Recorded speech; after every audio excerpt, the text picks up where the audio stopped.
Amiotomi itu situasional ya, jika dibutuhkan episiotomi apalagi ya, karena itu bukan bagian dari aturan normal.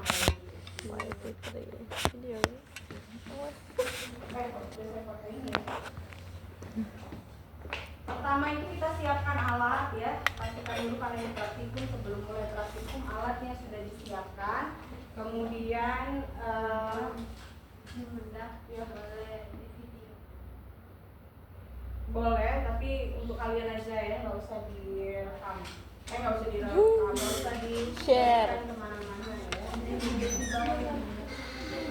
Kemudian cuci tangan ya di bawah air yang mengalir dengan menggunakan sabun ya. Setelah itu pakai APD. Pakai gimbal pula ya. Pakai APD ya, APD-nya karena ini nanti diperkirakan pembukaannya udah pembukaan lengkap ya. Saya misalnya nih ya, misalnya tadinya kita udah selesai, ibunya udah buka 8, buka 7, itu kita bisa estimasi ya, memang ibunya udah mau pembukaan lengkap, jadi alat-alat pun yang digunakan bisa lengkap.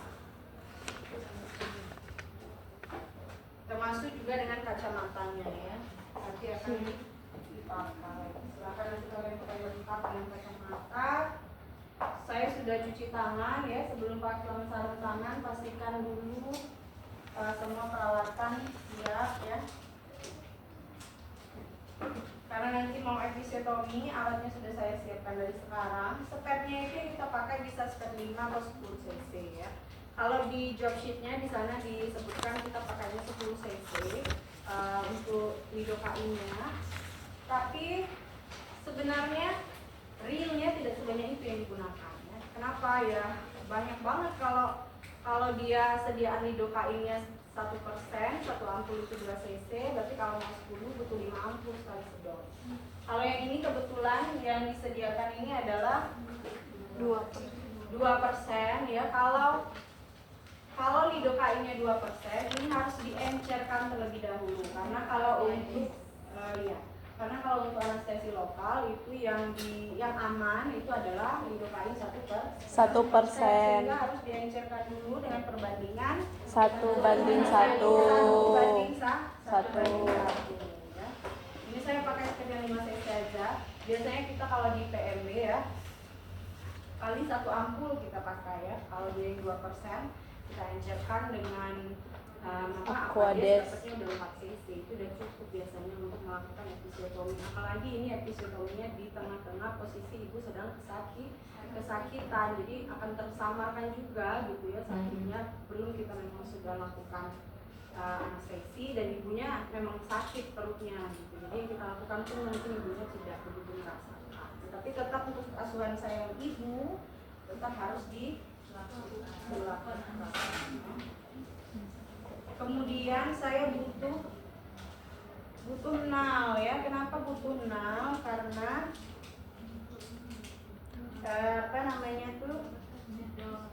itu nyedot ya. Aquades kalau ini kebetulan vial kan. Ini kebetulan vial. Kalau vial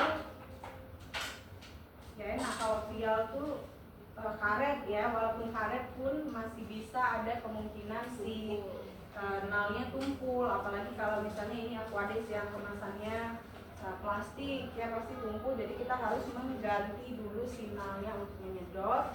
Kita pakai yang nal dari step 3 cc atau kalau memang punya nal yang cuma nal aja ya kita ganti dulu gitu ya. Kemudian ini juga dipastikan kalau kalian punya pinset, punya apa, ini dibuka dulu ya. Kalau dapat sarung tangan nanti susah, walaupun kalian kalau kenyataannya kan nggak mungkin sendiri ya, melalui persalinan itu harus minimal 6 tangan. Nah, bukan lagi 4 ya, 6 ya. Duitnya bagi 3 juga ya. Iya. Tadi kasih 150 bisa. 50 sama.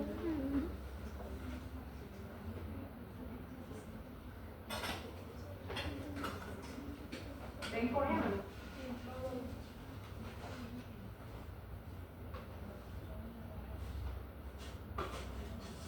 Raincoatnya boleh dibawa, boleh di sini. Oke, sudah disiapkan, tadi sudah cuci tangan ya. Kita inform konsen dulu ke ibunya. Assalamualaikum Ibu, saya Bidan Linda yang bertugas pada sore hari ini.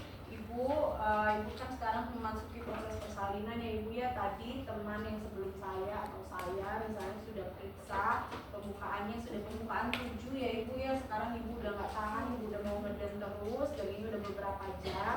Jadi saya akan melakukan pemeriksaan lagi. Pemeriksaannya nanti jari saya akan masuk ya Ibu ya. Kita akan lihat sudah pembukaan berapa. Dua jari saya masuk ke kemaluan Ibu untuk memeriksa. Pemeriksaannya tidak sakit sebenarnya Bu, tapi mungkin Ibu akan Tidak nyaman. sedikit atau Ibu akan merasa tidak nyaman.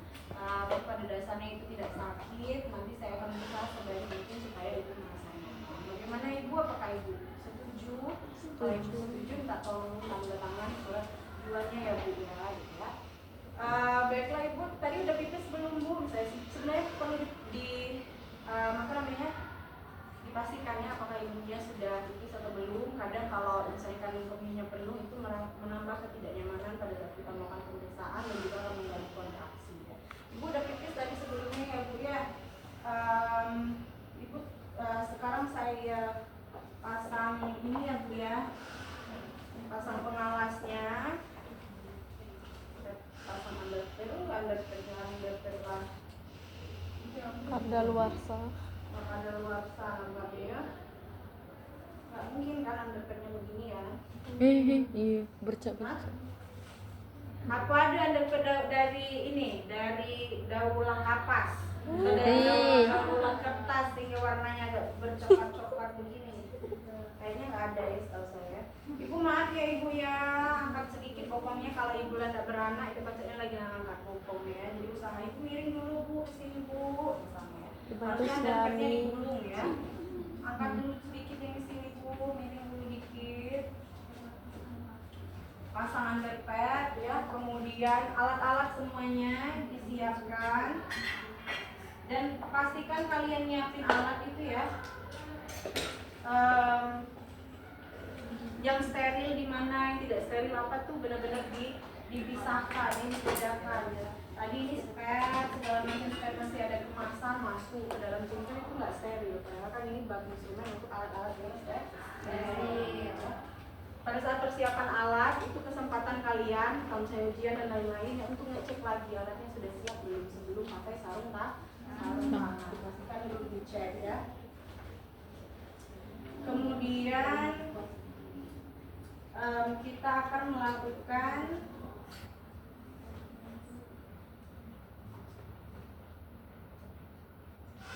teknik one hand ya untuk memasukkan obat ya, obat anestesi. Pertama saya pasang sarung tangan sebelah kanan terlebih dahulu. Makanya nggak boleh pakai cincin ya, kalau ada cincin itu nyangkut tadi. Kemudian setelah itu patahkan ampul ya. Kayaknya sebelum patahkan ampul saya akan ganti dulu namu. Ini kenapa saya nggak buang supaya saya bisa pegang ya.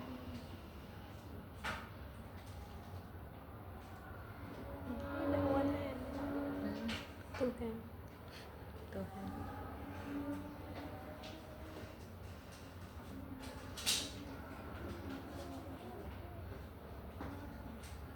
Nalnya diganti dulu ya.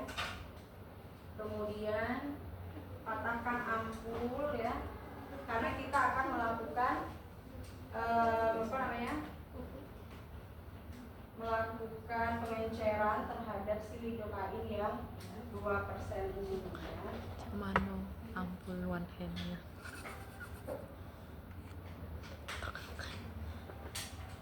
Jadi karena tadi sudah pakai sarung tangan, harus pakai kasa steril untuk mematahkan ampulnya.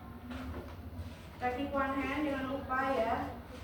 Yang disedot kalau pengenceran ya, yang disedot itu adalah aquades dulu.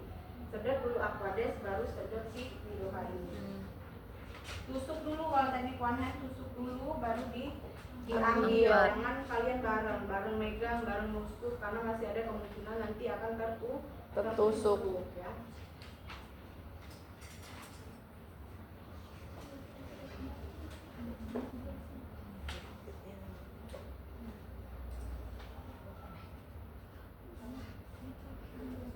Ambil ini 2 cc. cc ya.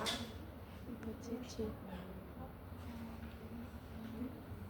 Setelah itu ini kan udara kadang masih ada ya nggak apa-apa karena kita masih mau menyedot si lidocain. ya.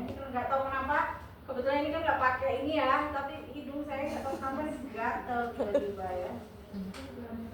Ini juga masukkan dulu baru kemudian kalian pegang si ampulnya ya. Apa tidak tumpah itulah ada baca nian teknologi. Entah gimana lah dia karena bentuknya cembung-cembung atau gimana saya nggak tahu. Atau karena bottleneck seperti ini, tapi memang dia tidak tumpah.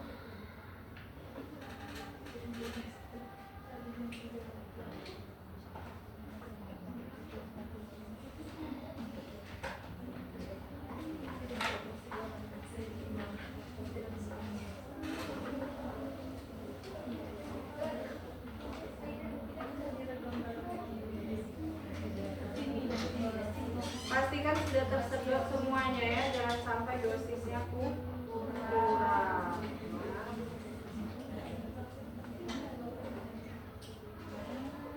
Ini nanti hati-hati ya, karena kalian tidak meminjam safety box. Walaupun di daftar alat itu mungkin tidak ada safety box, mestinya safety box tetap dipinjam ya.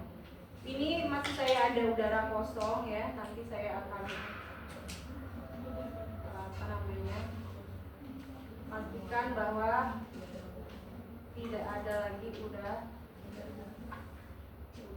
ya. Ini dapatnya 4 cc.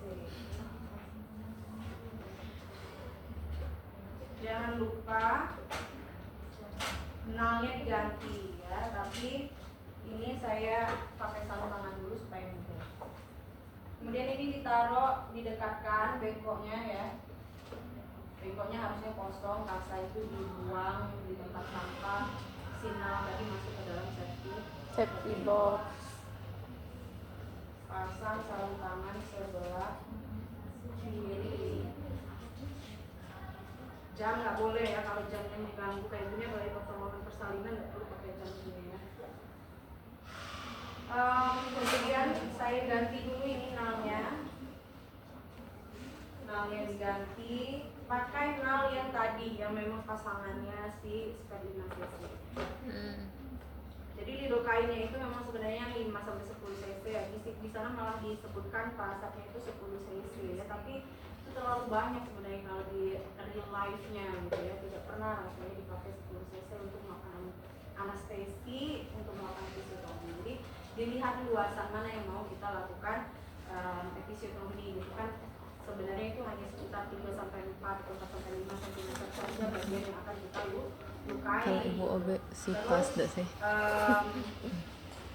Ini juga akan menyebar anyway gitu ya si efek dari anestesi ini, dan juga kalau terlalu banyak nanti ya dia akan membengkak ya bagian yang tadi kalau sudah dikasih lidocain itu sedikit ya membengkak gitu ya si perineumnya, apalagi kalau sudah sampai 10 cc gitu udem ada ya si perineumnya. Belum nanti kita mau melakukan penjahitan akan susah. Jadi biasanya kita kasih satu ampul gitu ya 4 cc yang tadi sudah diencerkan kita kasih, terus nanti kan robek tuh kita mau hatting, sebelum hatting kita anestesi lagi. Rasanya kalau mungkin itu dikasih langsung 10 cc mungkin untuk hatting itu tidak perlu lagi ditekan. Ini tadi sudah saya ganti ya, sudah diganti, ini disiapkan karena nanti mau dilakukan itu. Kemudian karena ini nggak ada sarung tangan satu lagi, kita akan melakukan yang namanya Amniotomi. Jangan lupa untuk amiotomi setengah cornernya ini di Pinggirkan. siapkan di Pinggir. ya. Kemudian saya akan lakukan vulva hygiene terlebih dahulu ya untuk persiapan melakukan pemeriksaan ya. Iya. Vulva hygiene ini ya karena ini untuk membersihkan vulva ibu yang mau bersalin, ibu yang mau bersalin itu apa namanya kotor, cenderung lebih kotor ya vulva vaginanya karena apa ada gelombang dari campur darah atau mungkin ada cairan yang lain gitu ya. Jadi tidak mungkin rasanya cukup hanya dengan 3 kapas. Oleh karena itu untuk vulva hygiene langsung ambil 5 kapas. Dan pastikan karena kita mau periksa dalam, pastikan tangan kanan ini tetap steril. Jadi waktu melakukan vulva hygiene, tangan kita jangan kontak dengan kulit vulva vaginanya ya. Cukup yang ini saja. Ibu, saya bersihkan dulu ya Ibu ya. Maaf ya.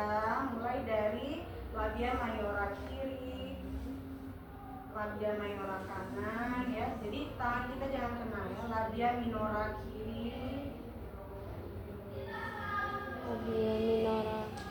labia minora kanan, Dari minora dulu klitoris ya, ke anus. bawah sampai ke anus, diputar di anus. Ini pun jangan tangan kita kena ya.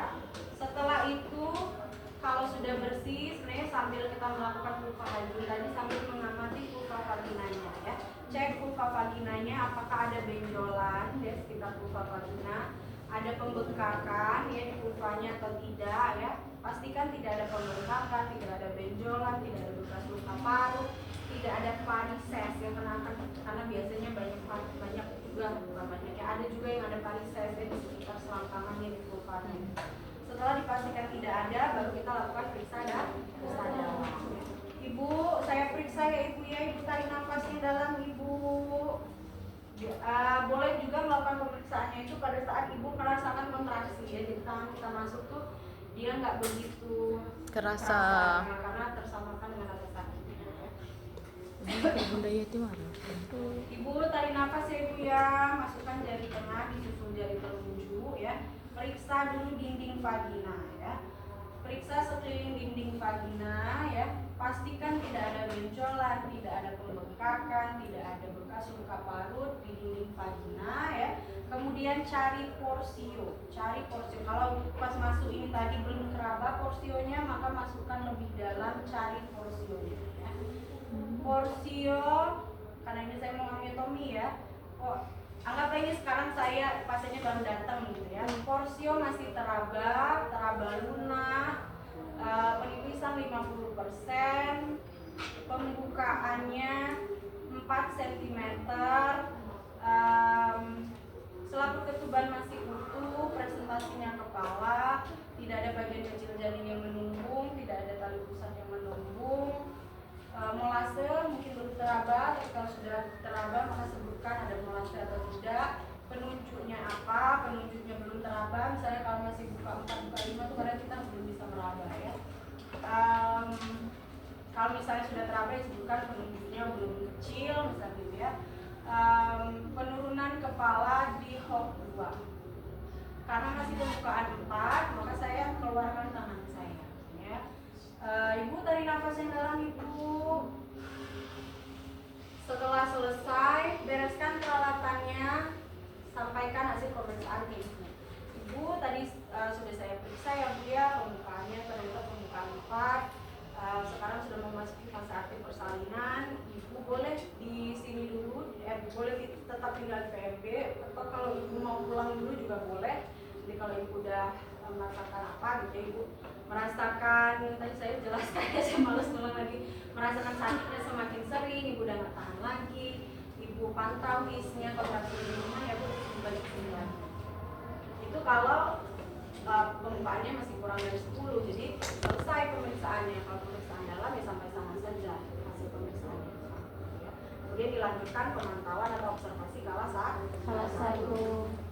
Tapi ini saya akan peragakan kalau tadi setelah vulva hygiene lakukan pemeriksaan dalam dan pembukaannya lengkap ya.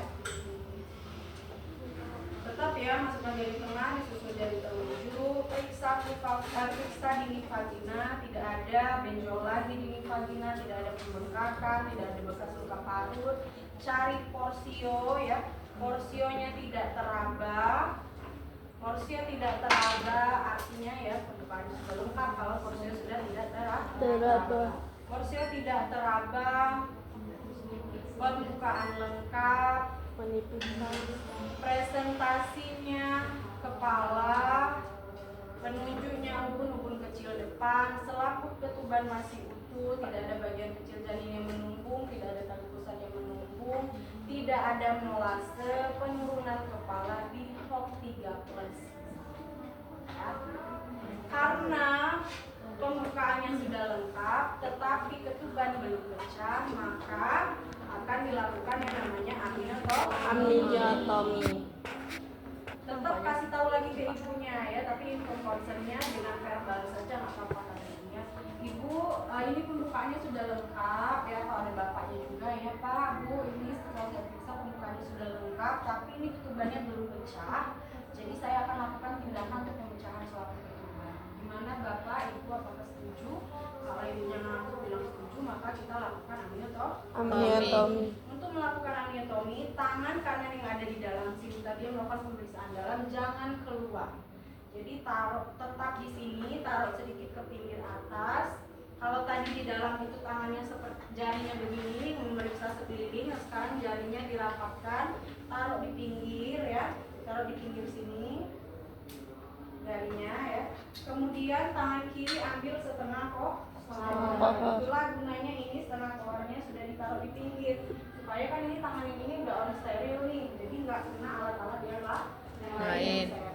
Nah, kita langsung ambil setengah koher, masukkan setengah koher dengan ujung yang tajam ya, itu ujungnya ya, sebenarnya nggak tajam-tajam amat ya, tapi dia bergigi tajam, bisa merobek selaput ketuban. Ini masukkan dengan posisi setengah koher, bagian yang tajamnya ini menghadap ke telapak tangan pemeriksa. Menghadap ke telapak tangan, menelusuri jari pemeriksa yang berada di dalam. Ya. Jadi bagian yang tajamnya itu di sela-sela jari kita. Ya, ini kan begini dalam ya. Kita masukkan setengah koher, menelusuri jari kita. Ya, bagian yang tajam ini berada di sela-sela jari, sehingga setengah kohernya tidak melukai dinding vagina, tidak melukai kepala janin. Masukkan sampai di ujung jari dan sampai si ujung setengah kohernya ini berada di dekat selaput ketuban. Kalau sudah sampai di ujung seperti ini, putar setengah kohernya, putar sehingga bagian yang tajam menghadap ke selaput ketuban. Ya.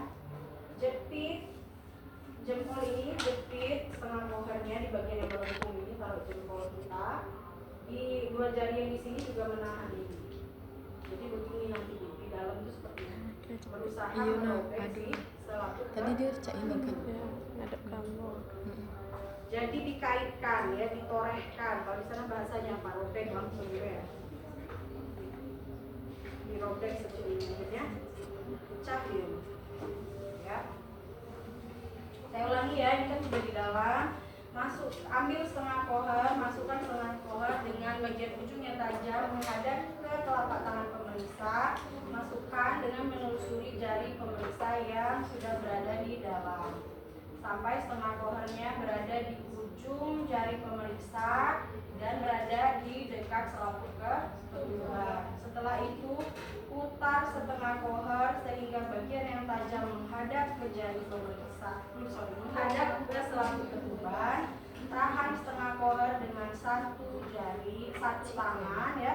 Kemudian tangan yang kanan pindahkan ke fundus uteri untuk menahan fundus uteri bagian ke arah bawah, semakin kencang akhirnya si selaput ketubannya ya, dan meraba kontraksi. Torehkan atau pecahkan selaput ketuban saat kontraksinya mulai turun. Dia kontraksi, jadi ketubannya kencang, tapi jangan di puncak kontraksi benar. Ya, saat kontraksinya mulai turun, torehkan, robek selaput ketuban sampai selaput ketuban pecah. Setelah pecah, tangan jangan dikeluarkan dulu, putar lagi setengah kohar sehingga bagian yang tajam menghadap ke jari pemeriksa lagi ya. Kemudian keluarkan dengan menelusuri jari. Balik lagi menelusuri jari. Tangan kita tetap berada di dalam sini untuk menahan arus air ketuban tadi yang keluar supaya nggak langsung deras keluarnya. Dan kita juga sambil mencari bagian selaput ketuban yang tadi robek ya, dicari, kemudian dilebarkan robekannya dilebarkan sambil kita cek di sekeliling di sekeliling kepala janin ini apakah ada bagian kecil atau tali pusat yang menunggu. Bisa saja tadi tidak ada, tapi karena ketubannya dipecahkan dia akhirnya tali pusatnya ikut gitu bersama cairan ketuban yang keluar, kan akhirnya dia menumpuk gitu selaput ketuban tali pusatnya. Setelah dilebarkan sambil kemudian kita cek di sekeliling kepala janin, pastikan tidak ada bagian kecil yang menumbung, tidak ada tali pusat yang menumbung. Setelah itu keluarkan jari, tapi sambil kita cek ini cairan ketubannya. Tangan kita boleh ditaruh di kondisi posterior seperti ini untuk melihat cairan ketuban. Atau kalau tadi ketubannya sempat ditampung di bengkok, dicek bagaimana kondisi air ketuban, jernihkah, keruhkah, ada campuran mekonium atau tidak, warnanya kehijauan atau tidak, atau jernih gitu ya. Apa ada darah juga di cairan ketubannya, itu diperiksa ya. Kemudian kita keluarkan jari. Sudah, itu untuk amniotomi. Setelah itu apa yang dilakukan setelah amniotomi? Pimpin ibu untuk meneran. Lanjutkan asuhan persalinan normal kala sesuai dengan 60 langkah APN. Ayo Bu, terus Bu ngeden Bu. Kasih tahu Bu, ini pembukaannya sudah lengkap, ketubannya sudah pecah ya Ibu ya. Ibu kalau mau ngeden, Ibu ngeden sekuat mungkin ya Bu. Bapak bantu ibunya ya Pak ya. Ibu kalau perutnya lagi sakit, Ibu lihat ke arah perutnya ya Bu. Tangan Ibu boleh narik pahanya ke belakang. Misalnya asisten menjelaskan. Ayo Bu, terus Bu. Bu, ayo Bu, iya sedikit lagi Bu, ngeden apa? Ayo Bu, terus. Tapi kita tunggu-tunggu nggak lahir-lahir. Ada tanda-tanda perineum kaku. Misalnya nih perineum kaku tuh ini udah mau lahir gitu ya, tapi ketahan nih di bawah sini nggak bisa lewat-lewat. Ini aja kecil aja di bawahnya nggak bisa melebar. Perineumnya kaku. Atau ada tanda-tanda turtleneck gitu ya. Begitu puncak his ibunya ngeden gitu ya. Kepalanya mau lahir, hisnya melemah, masuk lagi gitu ya. Ayo Bu, ngeden lagi Bu, kayak udah mau keluar, tiba-tiba masuk lagi. Itu turtleneck namanya ya. Jadi kayak kepala kurang-kurang keluar masuk. Itu adalah salah satu tanda dari distosia. Atau bisa juga distosia bahu atau distosia karena jadinya besar tadi ya. Jadi intinya susah dia untuk lahir. Atau ibunya udah kelamaan, udah nggak kuat lagi, udah kelelahan, udah capek gitu ya. Ada tanda-tanda kalau dua lama juga, hisnya mungkin tidak ada yang kuat lagi ya, maka kita boleh melakukan yang namanya episiotomi. Ibu ayo Bu ngeden Bu lagi Bu. Misalnya Bu ini agak lama kayaknya ya di pintu jalan lahir ini. Kalau takutnya nanti ibu semakin kelelahan, nggak bisa ngeden lagi, dan ini kayak jalan lahirnya juga agak kaku, maka kami akan melakukan tindakan untuk melebarkan jalan lahirnya dengan menggunting sedikit jalan lahir ibu. Gimana Ibu? Apakah Ibu setuju atau tidak? Ibunya setuju, maka kita lakukan tindakan episiotomi. Yang pertama, karena tadi kita sudah menyiapkan lidokainnya, kalaupun lidokainnya tidak selalu disiapkan ya, belum dimasukkan spet, disiapkan dia ada di situ kalau di APN ya, tetapi dia tidak dimasukkan ke dalam spet. In case saja kalau misalnya terjadi di tengah-tengah pertolongan persalinan, kita udah pasang sarung tangan, maka yang melakukan adalah asisten tolong siapkan lidokain. Atau kalau memang sendiri benar, which is nggak mungkin sendiri dengan sekarang gitu ya, maka sarung tangannya dibuka, diganti sarung tangannya, nanti begitu momen persalinan ganti lagi sarung tangan tadi yang baru. Azan ya, kita tunggu azan dulu mungkin ya. Itu kan.